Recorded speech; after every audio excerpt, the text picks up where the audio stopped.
I don't think so. Joining us right now, that's fine. I forgive you. The voice of the San Francisco 49ers, the one, the only, the lovely, the talented, the psychologist, the mentor. He's just everything for us. Greg Papa. Good morning, Greg. Was it 4:10 or 4:20? That's apparently, my goodness gracious. Disheveled. Fashionably late. Fashionably late. That's what we do. Do you have to lay on the couch today to get over what happened in Minneapolis a little bit? I mean, I don't know if I'm sadder about that loss, although I've come to expect every year there's going to be like 3 rando losses. And, I know the whole Niners haven't won in Minnesota since, whatever. But I'm more sad, Greg. I think since you got on the phone, I think 7 other 49ers are now out for Sunday. Like, can we just stop with the injuries, please? I've only been on the phone 70 seconds. Who are the 7? It's sad. I mean, the Minnesota game, I kind of thought that was coming. Just that dome, Brian Flores' defense, how much I appreciate Sam Darnold. And now I think Sam's mental aptitude is catching up to his physical abilities, which are as good as we've seen. So they're a scary team. Just keep an eye on that team. We keep talking about Philadelphia, Detroit, Green Bay, Dallas. Minnesota could be a sneaky team. They won 13 games a couple of years ago, a lot of one-score games. But in any event, they're a solid team. But the Niners did not play their best. I think the bottom line is, not having Christian McCaffrey obviously hurts a lot of, just getting out from being just a pure downhill running team. And Jeff Wilson Jr. was here, and that's J.P. Mason reminds me a lot of him. Maybe better. I don't know. He's got a forward lean of tackle breaking, but Jeff was pretty good, for this team and scored a lot of touchdowns. So you can move the ball doing it that way, but minus Christian and now minus Debo, and we'll see about George today and tomorrow before we fly to L.A. You're minus your cool toys. Kyle's got the 5 eligibles, but the coolest toys in the shed are Christian, Debo, and Kittle. Yeah. Juszczyk's a cool toy, but he's more the hammer. But these other guys are just playmakers. So we'll find out about George. That happened. I saw, both days of practice, Wednesday and Thursday. Wednesday, he was fine. He got through the entire practice and didn't see anything. And then yesterday, he wasn't there. So I think Minnesota may have happened anyway if Christian was. Now, when we were there last year, he was not a full go. He had an oblique injury, and he had to scramble, to get into that game, after the Cleveland game. I wasn't even sure he was going to play. So, but you know what? You know how much I love Brock? Big brain Brock. Yep. He's got to play better. He put up big yards. Brock Purdy leads the NFL in yards passing. Yeah. Which is more of a statement, I think, about where the league is and just not being able to pass the ball. It's incredible. But Brock just didn't see the field the way he typically does, Dave. He was confused by Brian Flores' front and them dropping out, whether they were blitzing or bluffing. And, those sacks, 6 of them were like 4, him just running out of the pocket where he didn't know where to go with the ball. And he tried to run to get back to the line of scrimmage, but he couldn't. So I'm confident he will play well. Chris Schuler's defense, I don't think will confuse him as much as Brian Flores' defense. This is more of a Vic Fangio cover 4 type defense, which he knows. But I think Brock would agree that that was one game where he liked not just the interceptions, the ball that slipped out of his hands, and just a lot of things. He just didn't see the field the way he typically does. You and I, throughout Brock Purdy's career, are both not huge fans of the whole system quarterback and all the crap that's been spewed about him. But here we are, and you mentioned it. He's missing 3 huge toys on offense. So is there an extra pressure on him to, he shouldn't need it, Greg, but is this a chance with the few naysayers that are left for a guy like Brock to say, hey, look, listen, I'm missing 3 all-pros basically, and I'm still winning ball games. Do you see that narrative there? No, he cannot get out of the framework of what he does. The genius of Brock Purdy is the big brain, the processing, it's seeing the grid, getting it out on time. And he's a point guard. He's the classic point guard. He's John Stockton. He's not De'Aaron Fox. That's the guy. So don't be that guy.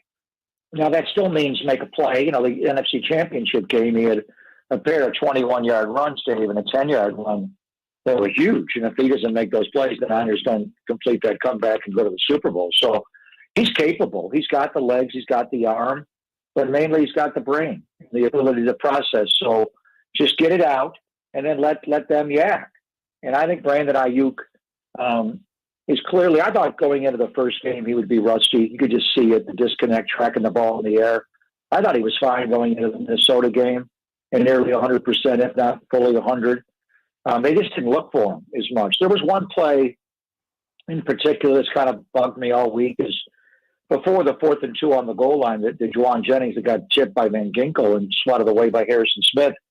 They had a 1st and goal on the 4-yard line, just inside the right hash mark. And it's the classic Niner fake, a stretch to the right, keep boot game coming back left. And Ayuk was wide open.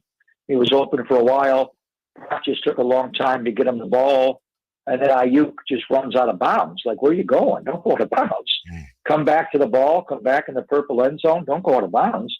So they were off a little bit, and they weren't looking for him as much. I think with this game plan, you're going to see maybe 12 Ayuk targets in this game. They're going to go at him a lot. The Rams have serious injuries in their secondary. Tre'Davious White, remember him in Buffalo? Yeah. Was an all-pro corner. He's coming back from the Klay Thompson, Boogie Cousins injury, ACL, Achilles, and he's just not moving well. And Detroit attacked him, and Arizona attacked him with a couple of young wide receivers, Jameson Williams in Detroit and Marvin Harrison, the second in Arizona. So I think Ayuk will have a big game. But, a lot of it is just Brock being able to see the field and getting the ball out on time. I'm confident he can do that. But a big storyline will be today about George Kittle because, you can't feed the ball to Ayuk every play. They'll probably double him some in this game. And again, these are the Yak Bros. The original Yak Bros were Debo, George, and then Brandon Ayuk. And then, McCaffrey's certainly a Yak Bro. He'll jump right over you, bro. So when you don't have those kind of dynamic in space, make you miss yards after contact, yards after catch guys, then, Brock's overall effectiveness you would think would not be there. But Juwan Jennings can yak. They'll get Chris Conley going, maybe a little Jacob Cowling in this game, maybe Trent Taylor's up a little bit in this game. So they got guys, Ronnie Bell, in this game. And then if Kittle can't go, the guy to keep an eye on if Kittle can't go is Jake Tonches. Saw him in the preseason, caught every single target. He was a former quarterback at Los Gatos High in the South Bay area. Saw him in the preseason. Had a good career in Berkeley. And he runs routes incredibly well when he catches the ball. I think as a route runner and a catcher of the ball, he's pretty damn close to Kittle. And maybe even more straight line fast or just fluid, just smooth. He doesn't block like George, obviously. And blocking their up guys, their outside guys, Byron Young, certainly, and Jared Verse will be a big priority in this game. But, it's not like hockey where, you get a power play and a man down and you play with 4 and 5 on the ice, 3 on the ice. Sometimes you're not going to do that, including the goalie. So you're going to have 11 on 11. You're going to have your 5 eligibles. They just may be a little bit different around about this game. And all the talk about Kittle and McCaffrey and Debo and all that, as you mentioned, Charvarius Ward is also banged up and in question as well, and moving the chess pieces a little bit there. How is I would imagine that puts a little more pressure if Ward's out on Renardo Green, the second rounder out of Florida State, and how has he looked to you this year? And do you think he's got it to step up to the occasion if necessary? Well, if Charvarius can't play in the game, and right now that's a big question mark, then Renardo Green would be in the nickel. He's your backup outside corner. He's your backup nickel back. So I think the way they'll start the game, and the Rams are almost always in 3 wide receivers, 11 personnel. Now, that's what they've been, but they don't have Puka and they don't have Cooper Kupp. So I don't know what they'll do. But they also don't have Tyler Higbee. They're hurt everywhere, and they're hurting the offensive line. But usually they're probably the heaviest 11 personnel team in the NFL, which is 3 wide receivers. So then the Niners would match up in their nickel the entire game. If that's the case, Charvarius Ward plays 1 outside corner, assuming he's well, Ike Yanum the other one, and then Demo Lenore in the slot. If Charvarius can't go, then your 2 outside corners would be Yanum and Renardo Green, and you'd put Demo in the slot. Renardo Green can go in the slot some. So you may see him if they, go 3 to one side, you may see Green and Demo pick up, the number 3 and number 2 receivers, which are the closest ones to the line of scrimmage. So I think Renardo's up to it. His tape from college was ferocious. He is a great man-to-man coverage player. He's tough. He tackles really aggressively. That's why he's good in the nickel, because you got to, think of K'Wan Williams and think of Diamador Lenore being able to tackle in there. If you're going to play close to the line of scrimmage, you're almost half nickelback, half linebacker. So you got to fit the run. Green can do that. I'm sure they'll attack him a little bit in this game if he's out there. He wears number 0, so he has a big bullseye in his back. Anytime you're a rookie, they're going to go after you. But I think he'll be fine. He had 4 snaps in the game in Minneapolis, Dave, in a dime package where the Niners had 4 corners on the field, 2 safeties. They had Diamador, Charvarius out there with Yadam, and they used Renardo Green as well, and they moved Yadam inside kind of in a linebacker spot. So he'll be fine. And I'm also this game telling Hufanga is going to come back. We haven't seen the big bad wolf, huff and puff, since November the 19th, and he has a history of intercepting Matthew Stafford. So it'll be good to get him back on Sunday. Greg Papa is the voice of the 49ers. He joins us each and every Friday at 9 a.m. Greg, give me your grade on the offensive line so far this year. I know Dominic Mooney, that was the talk of the town, especially after game 1, and that was a question mark. Trent Williams aside, how do you think the line has looked through 2? Well, they played well against the Jets, but Firster wasn't happy with it. He actually graded them out higher in the second game, which is interesting. They ran the ball well. J.P. Mason had 100 yards and a touchdown against a defense I didn't think they could run against, and I have to venture the head coach wasn't confident. He called 4 straight pass plays to open the game, and 7 of the first 8 were passes, and JP's first run was a good run. And that 99-yard drive, that was the one J.P. Mason ultimately scored. So I think the one block was fine. Where they got confused, like Brock, was by Brian Flores' fronts and blitzes and always showing double-A gap blitzes and then bailing out of it or coming and blitzing and bailing. And it was really hard to pick up. Whenever I watch them play, and Flores is from New England, at Belichick, it's like a Belichick defensive front where it's like, how many guys do they have on the field? Do they have like 13, 14? What's going on here? They're all walking around. No one's down except the big guys, and everybody else is like they could come, they could go. So I think there were a lot of busts in protection where they just didn't block the right guy, and there were a lot of blitzers.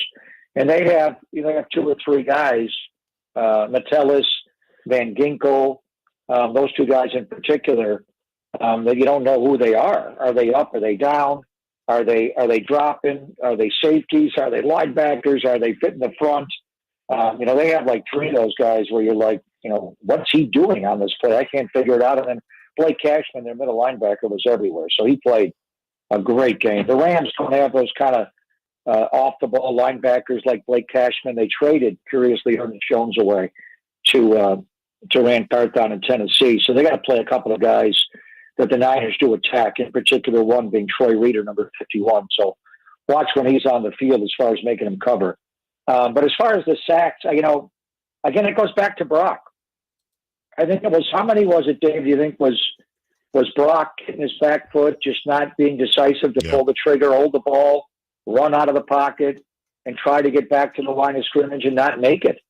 4, I think maybe 4 of those of the 6 sacks were, did he get back to the line? Is that a sack? There were a couple we got his back caved in. I'm not saying that. But there were more where I think a lot of it was the indecisiveness of Brock where to go with the ball for a variety of reasons, the routes being run, Brock just, being confused by their front and drops and their coverage. And there were a couple where guys just got beat. It was a little bit to me like the Super Bowl where Spagnuolo just, overloaded, blitzed you here and there. And it wasn't so much guys getting beat. There were a couple of those, but mainly it was just, we didn't block that guy. That guy is an unblocked defender, came right in and hit our quarterback. How did that happen? Greg Papa, when I look at the Rams and the Niners, it's one of those things where it's narrative versus reality. There's a stat out there that, and it's true, that Domantas Sabonis is 10-0 against Anthony Davis in his career, but obviously there's a lot of other factors that factor into that. Now, Kyle Shanahan has fared quite well against Sean McVay. Is that just to you a team-on-team thing, or is there something Shanahan has a little bit on McVay?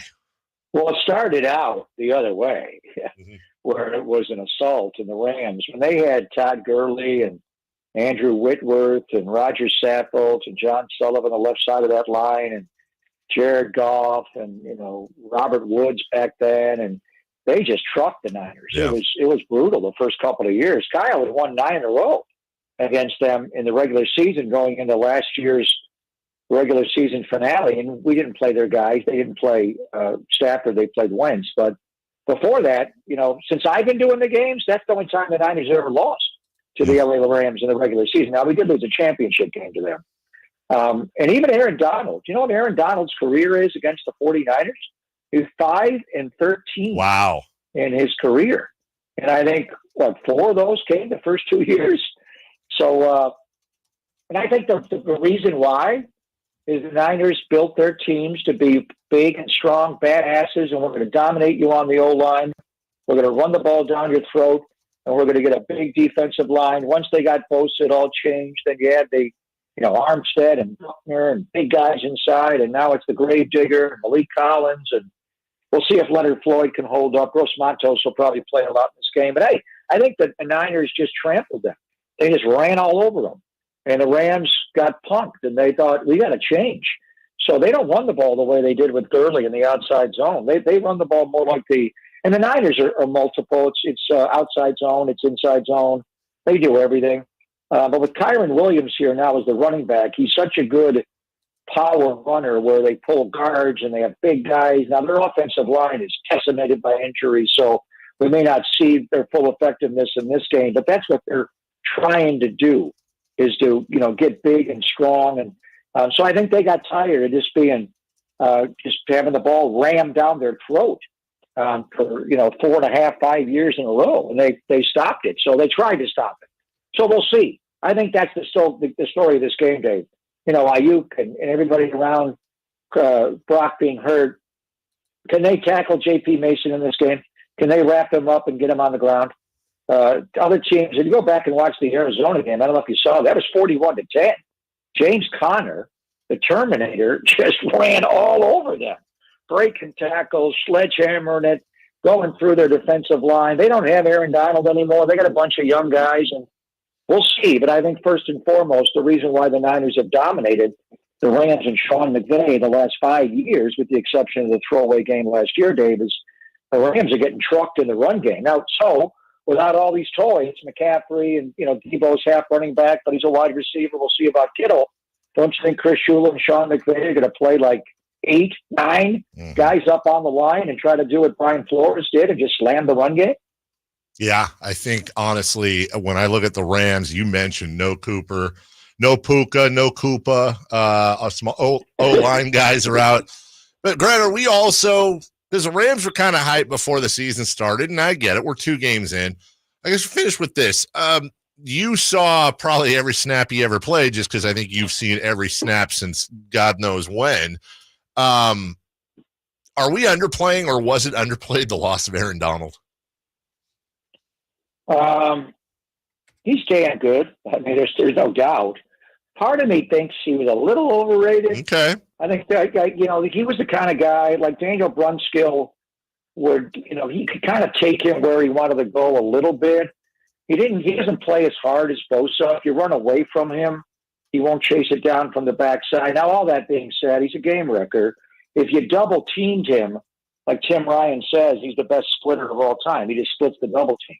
He's a great player. He's a 3-time NFL Defensive Player of the Year. Only J.J. Watt and LT have got. He's going to be a first ballot Hall of Famer. But, I mean, Deacon Jones to me was a much better player. I think Mean Joe Green was a better player. Reggie White. It doesn't matter. It goes back, different time in football. He's a great player. So, they clearly missed the guy and his energy and his swag. But they got Kobe Turner. They got Byron Young. They got my prerogative, Bobby Brown III, and couple of young guys that are trying to figure out the league. But the Niners ran all over Aaron Donald, Dave. Again, he was 5-13 against the 49ers in his career. Remember the one game when he got all mad, he got kicked out of the game on a Thursday night, he took his helmet off, and it was before I was there. I think it may have been before even Kyle was there. So I don't even know if that one counts for the 5 wins because he got kicked out. Right. But a lot of it, the last 5 years, we're talking about 4.5 years, was the Niners did run the ball against Aaron Donald and that front. Now, he had the ultimate revenge. We had the 10-point lead going to the fourth quarter of the championship game, and I can see him now, sacking Jimmy and Jimmy spinning around and throwing the interception and him doing the, put a ring on it, that he was going to win a Super Bowl, and he did it, 2 weeks later against Joe Burrow in Cincinnati. So, he won that game and he won a Super Bowl. But the Niners did run on the LA Rams for a lot of those games when 99 was playing. That's the voice of the San Francisco 49ers, Greg Papa. And what I hope will be a winning weekend, get back on track for those 49ers and get all the injuries out of the way right now so they can all be perfectly healthy going into what I hope is a nice postseason berth and a run finally at a Super Bowl. Well, they've been running at a Super Bowl championship, but it'd be nice to hoist the trophy. Greg Papa needs the Vince Lombardi in his trophy case from San Francisco. Wow. You know what I need? I need more touchdown San Francisco. Yes. We've had two each the first 2 games of the year. What happened to 30 for Purdy? Right. 35 for Purdy. Remember when they got up to the 5-0 start? It was 30 minimum. What the heck? I need 4 touchdown San Franciscos here. I got to talk to Kyle Shanahan about Talk this. to Kyle. Talk to Brock. Figure it out. Yeah. All right. You talk to Kyle. Talk to your Kyle. I will. Make sure you make the show on time, Dave. Thank you, Greg. Have a great weekend. See you soon. Bye. Take care, Dave. You too. Bye-bye. That's Greg Papa. We'll take a break. When we come back, as we hit the final half